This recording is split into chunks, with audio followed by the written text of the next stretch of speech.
Salut les gars, aujourd'hui on se dirige vers le Tokyo Dome encore une fois pour voir un véritable match de baseball. Et ensuite on ira dans le jardin de l'empereur à Chiyoda. Puis peut-être Ginza Roppongi le soir. Voilà.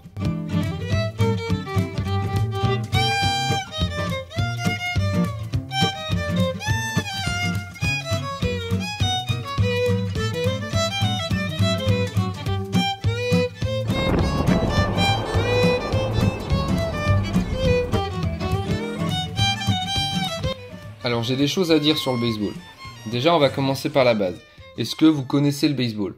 C'est un sport qui vient des États-Unis où en gros il y a deux équipes, l'une contre l'autre. Et en fait le sport repose sur un 1 contre 1 un petit peu, sur un 1v1 entre un mec qui lance une balle, on va dire pour faire simple, d'une équipe contre un batteur d'une autre équipe qui doit renvoyer la balle. Voilà. Et tout le sport, de ce que j'ai compris, hein, bien sûr, après tout le monde peut un peu voir le sport différemment, mais le sport repose sur ce 1 contre 1, tu vois. T'as le stade, bah là normalement vous allez voir un petit peu la pelouse, où il y a des sortes de petits carrés, des sortes de bases, tu vois, où bah, le joueur qui fait partie de l'équipe de celui qui doit renvoyer la balle avec la batte, en fait, doit effectuer le tour, tu vois. Il doit passer de base en base pour faire, on va dire, un tour de terrain. Donc l'objectif, c'est que le lanceur lance la balle, et là attention, c'est là que c'est subtil, lance la balle, mais dans une zone très précise pour que la balle compte, pour que ce soit reçu, tu vois. Il lance donc le plus vite possible, mais le plus précisément possible. Et c'est là que pour moi, il y a un énorme problème dans le baseball, mais un immense problème. Peu importe les niveaux de jeu, même des professionnels, hein, ils font que de rater tout le temps. Ils ratent des fois 20 fois de suite. Enfin, genre, c'est énormissime le nombre de ratés qu'il y a sur un match. Donc, dites-vous, un match dure 3 heures minimum. Il peut y avoir des arrêts de jeu. D'ailleurs, je ne l'ai pas dit, mais un match, c'est en 10 manches. Ok? Donc, il y a 10 manches. Et la plupart du temps, dans les manches, le score, c'est 0-0. Hein. Donc, voilà, c'est pour vous dire. Les matchs, généralement, à la fin du match, à 4-3. Enfin, il y a 10 manches, hein. Donc c'est un peu abusé. Et dites-vous, aux États-Unis, il y a carrément eu des matchs. Le match, il était tellement long, c'était tellement n'importe quoi. Il y a eu 3-2 à la fin. 33 manches. 33 manches. En gros, bah, il y avait 2-2. Et bah, fallait continuer jusqu'à ce qu'il y ait une manche où il y a une des deux équipes qui se démarque, quoi. Donc c'est un peu abusé.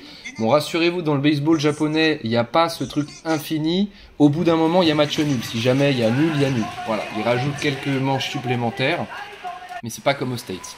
Bref, c'est assez spécial. Moi, vraiment, je vous conseille d'y aller quand même. L'ambiance est géniale. L'ambiance est folle. Le stade, là, vous le voyez, il n'y a même pas la moitié, je dirais même pas un tiers, en fait, des gens, enfin, des places de prise. Pour moi, c'était un stade Vélodrome, là, tellement l'ambiance était folle. C'est mieux que le foot. Genre, il y a un orchestre de chaque côté qui joue en permanence. Hein. Permanence, il n'y a pas de pause. Des danseurs, des pom-pom girls, des mascottes qui dansent, qui gueulent en permanence. Tout le monde chante, mais sans pause. C'est tout le temps, en fait. Tout le long. 3 heures, hein. 3 heures. On peut prendre des bières aussi, bien sûr. Mais ouais, sur 3 heures... bah des fois vous allez le voir et encore j'ai coupé, j'ai raccourci parce que vous allez vous faire chier, mais j'ai envie de vous faire partager un peu ce sport de mort. Tu filmes 15 minutes, sur 15 minutes il n'y a pas un coup, quoi. Non mais vraiment. Et tout le monde est derrière à fond à pousser l'équipe pendant que le mec il rate pendant un quart d'heure. Et puis là d'un coup le batteur il tape la balle, bim, home run, ça va dans le public, bah en fait ça sert à rien, personne ne peut rattraper la balle. Donc je comprends pas trop. En tant que spectateur, je comprends un petit peu l'utilité. Tu peux te pinter la gueule. Il y en a qui dormaient dans le stade, hein, carrément, je sais pas. Enfin, il y en a qui dormaient, hein, vraiment, je sais pas ce qu'ils foutaient là. Ils regardaient leurs copains jouer, je sais pas. Mais voilà, pour faire plaisir, ils dormaient. Mais en tant que joueur, les mecs qui sont sur le côté, vous voyez, sur le terrain là, qui sont un peu loin, là, je sais pas comment on dit, les receveurs. Ils attendent des fois 30 minutes que la balle arrive de leur côté. Et vous imaginez, Enfin, tu peux faire qu'une seule action décisive par match des fois, et encore. Des fois, tu sers vraiment à rien. Donc il suffit que tu rates la balle, ça y est, ta saison elle est baisée quoi. Enfin, c'est ouf. Genre, ton avenir repose vraiment sur de très très petites individualités. Ça peut aller très vite.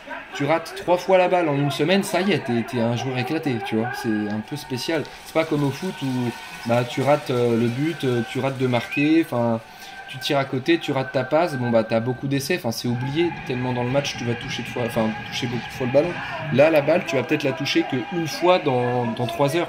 Bref, le contraste entre l'ambiance de folie et l'intensité mais ridicule du match, je trouve ça vraiment rigolo. Honnêtement, le stade en plus il était climatisé, imaginez. Donc, il faisait plus de 35 dehors, on avait limite froid à l'intérieur. Les mecs ils bougent à peine, ils sont même pas en sueur, ceux qui sont sur le terrain, réel, ils sont pas en sueur je pense. Le public et surtout les danseurs, les pom-pom girls, c'est eux les vrais sportifs. Hein. Qui dansent, qui chantent, qui crient pendant 3 heures, qui font des pirouettes et tout. À côté t'as les joueurs, qu'est-ce qu'ils font quoi? Ils font que des feintes. Alors ils font ils vont courir récupérer la balle, mais en fait comme le mec il y arrive jamais à la renvoyer, bah il court pas. Voilà. Donc le sport c'est vraiment une anomalie, c'est vraiment spécial. On a vraiment l'impression que ça, mais je pense que c'est ça, hein, ça a été fait pour discuter, boire des bières autour. C'est un sport un peu particulier, mais le fait que le public soit vraiment à fond derrière leur équipe à ce point-là, c'est exceptionnel quoi. Imaginez, parce que là c'était pas l'équipe principale, c'était un tournoi mineur, un petit tournoi comme ça, c'est des petites équipes. Imaginez les équipes principales du pays quoi, avec un stade plein et en plus avec des ultras. Imaginez l'ambiance de folie quoi, pendant que le mec il met 30 minutes à bien viser quoi.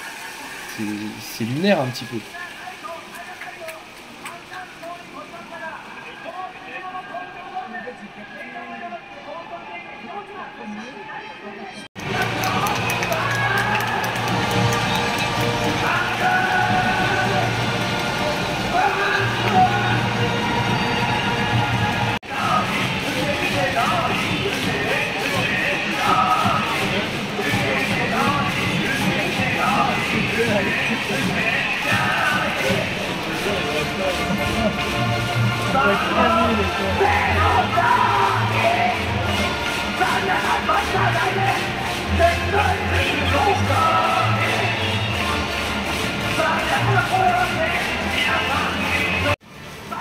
Là carrément je vais vous laisser un petit peu de temps réel avec mes réactions sans cut où je vais en mettre très peu et vous allez voir en fait là j'essayais de filmer un coup, je voulais filmer un coup et ça s'est pas passé comme prévu, j'ai mis beaucoup plus de temps que prévu. Voilà, donc vous allez vivre un petit peu l'ambiance à l'intérieur du stade, hein. Vous allez voir le match, c'est pas mal, allez, voilà, c'est un traquenard. Hein.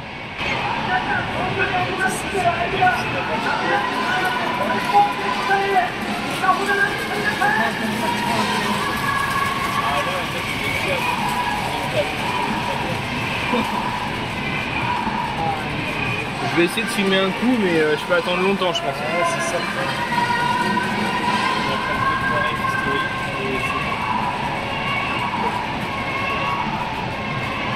Putain, ils sont à fond, hein.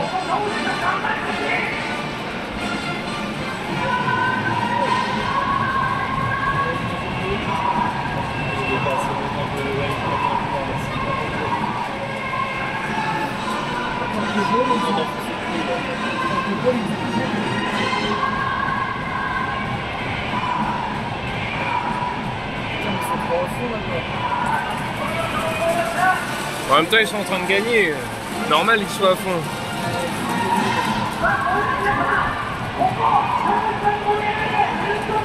En plus, là, c'est le début de l'arbre du tournoi. Ça veut dire qu'il y a une finale et tout. Ah oui, oui.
Allez, il va taper ou pas là? Putain, j'ai mal au bras.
Mais le pire dans tout ça, c'est qu'à côté de nous, il y avait un mec qui suivait tous les tournois en fait du stade. Parce qu'en fait là, les équipes de baseball, j'avais jamais compris ça, mais ils jouent énormément, très souvent. Parfois ça joue tous les jours quoi. Sur une semaine, tu peux jouer 4-5 matchs, c'est énorme. Donc le mec, il était en train d'essayer de repérer des joueurs, enfin, tu sais, on aurait dit un sélectionneur, un recruteur d'équipe de France quoi, c'est un malade. Il notait la vitesse des balles, le nombre d'actions de je sais pas qui et tout machin. Il parlait un petit peu anglais, donc il nous demandait si c'était notre premier match de baseball et tout machin. Et au bout d'un moment on s'est dit mais c'est normal, et en fait ils sont vraiment nuls, il y a 0-0, enfin voilà. Et là il nous sort, le match il est très disputé, c'est un match comme on en voit très peu quoi. C'est un match super, très disputé, incroyable, le mec vraiment il était super content de nous montrer ce match là quoi, genre vraiment il avait un sourire quoi. Un peu abusé, donc c'est là qu'on a commencé à se renseigner sur les scores, parce qu'on avait juste regardé les règles vite fait pour comprendre, mais on n'avait jamais regardé la durée moyenne d'un match, ou les scores moyens dans un match. On s'est dit, de toute façon on va voir le match, on verra ça en match. Et en fait, quand on voit que, je sais pas, tu regardes les Giants, tu regardes les derniers scores, c'est genre du 2-0, du 3-1, du 4-2, sur des matchs de 3 heures, qu'est-ce que c'est que ça quoi.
Là on arrive à la fin du match, vous voyez, et on voit l'état des scores quoi.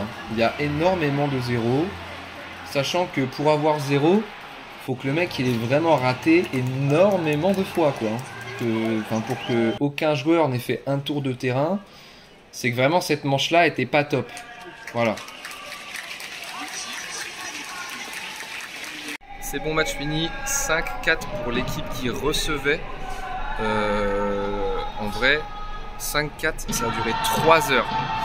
Le baseball, en vrai, pour l'ambiance, faut y aller, je vous le conseille, sachant que ça a coûté 1900 yens, ça a coûté que dalle. Mais par contre, sur 3 heures, il y a eu 10 minutes de jeu, je pense. Hein. C'était très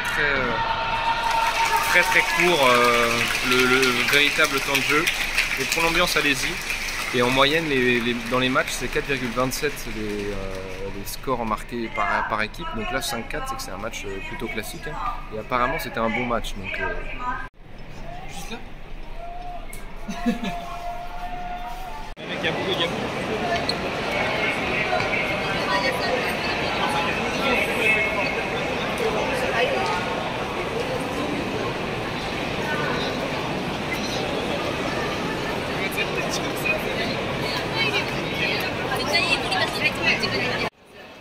Là, on se dirige du coup vers le centre de la ville, le quartier de Chiyoda, enfin l'arrondissement de Chiyoda. C'est là où il y a le palais de l'empereur, le jardin de l'empereur.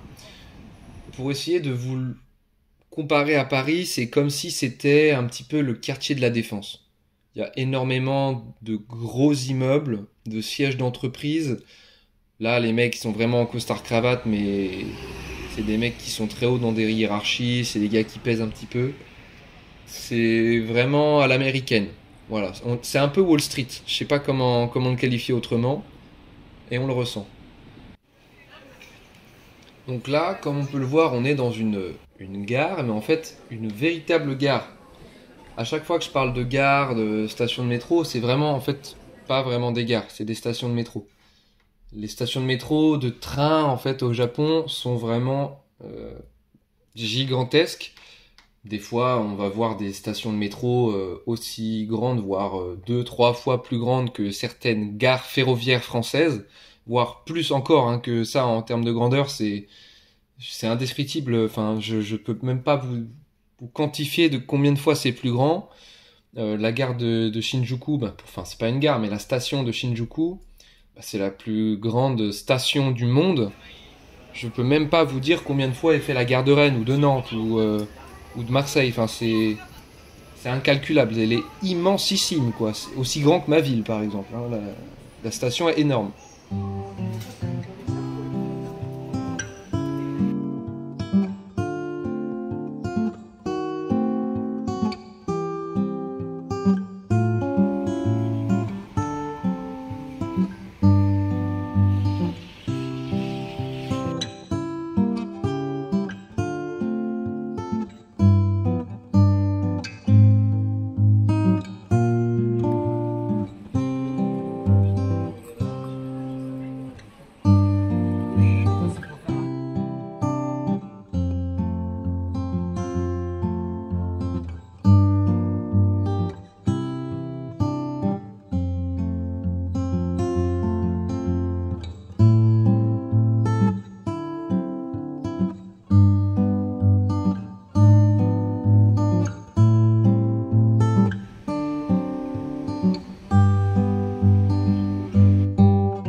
un peu les Champs-Élysées de Tokyo, mais du coup on n'a pas pu aller au Palais de l'Empereur aujourd'hui, ça fermait à 16 h, donc on ira plutôt la prochaine fois, et puis on choisit de faire Ginza et Roppongi aujourd'hui.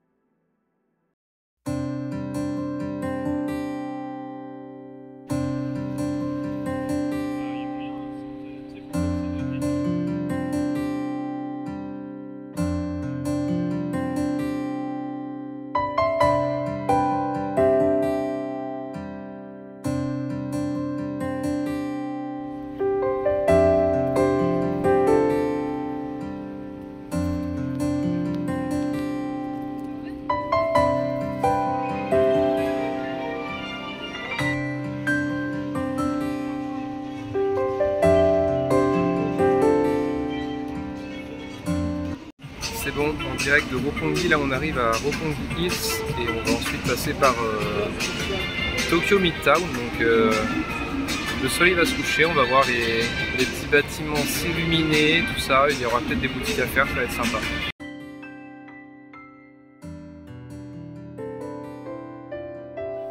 Roppongi, c'est un district de l'arrondissement de Minato, donc dans Tokyo, au Japon.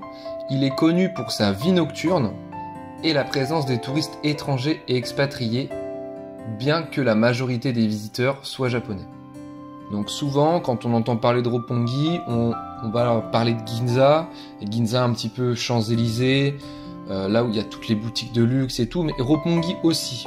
À Roppongi, il y a également beaucoup de boutiques de luxe la journée, mais dès que la nuit tombe, c'est là qu'il faut sortir, c'est là que les choses se passent.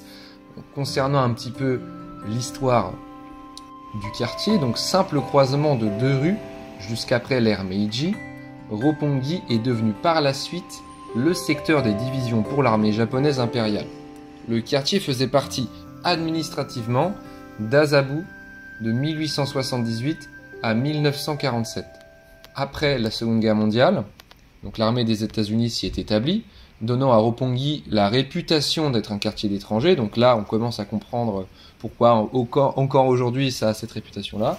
Donc plusieurs installations militaires importantes des États-Unis ont été installées dans ce secteur. Le secteur s'est aussitôt peuplé de magasins de style occidental, de bars, de restaurants, de maisons de prostitution et de bars à hôtesses afin de pourvoir aux besoins des étrangers en grande concentration dans le secteur.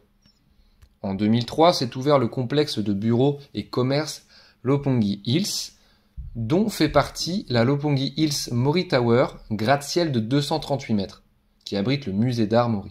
En 2007, du coup, le deuxième complexe, donc Tokyo Midtown, où on trouve des musées, comme par exemple le musée d'art Suntory, voilà. Et ces nouveaux bâtiments, ces nouveaux centres, en fait, ont transformé l'image du district en un quartier plus raffiné.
de se préparer un petit peu pour prendre des petits pulls, des petits vêtements pour le mont Fuji du coup. Et puis après on va rentrer tranquillement.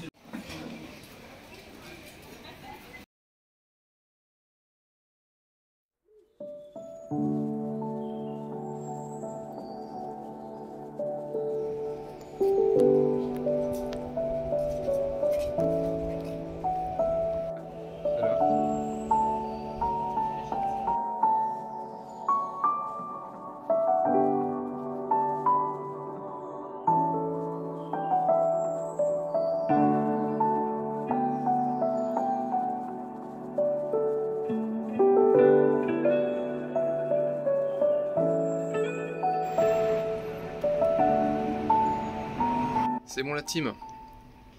Là du coup on est rentré, on a mangé dans un resto incroyable, c'était super bon. Par contre on a payé 23 000 yens pour 6, mais on a eu genre un pauvre morceau de bœuf wagyu chacun, quelques boulettes de viande, en fait on s'est fait un peu douiller, mais on a vu les avis après une fois qu'on s'était installé. Et on voyait des avis genre arnaque, des gens qui ont payé 90 000 yens pour 5 et tout, des trucs de ouf. Même les frais de table c'était 1000 yens par personne. En vrai on s'est fait douiller parce qu'on a quasiment pas mangé en vrai pour être honnête. Et ouais on s'est fait un peu avoir. Bref c'est pas grave, là on est rentré. On a testé quelques petits achats au combini, on est allé acheter je sais pas des pokis au matcha, des trucs comme ça. Et puis demain on se lève tôt pour aller vers Nikko qui est à 2h30 de chez nous, dans le nord du Japon. Donc, enfin dans le nord de l'île principale, et on espère que ce sera beau, j'ai jamais fait ça donc on va voir. Bref, à demain.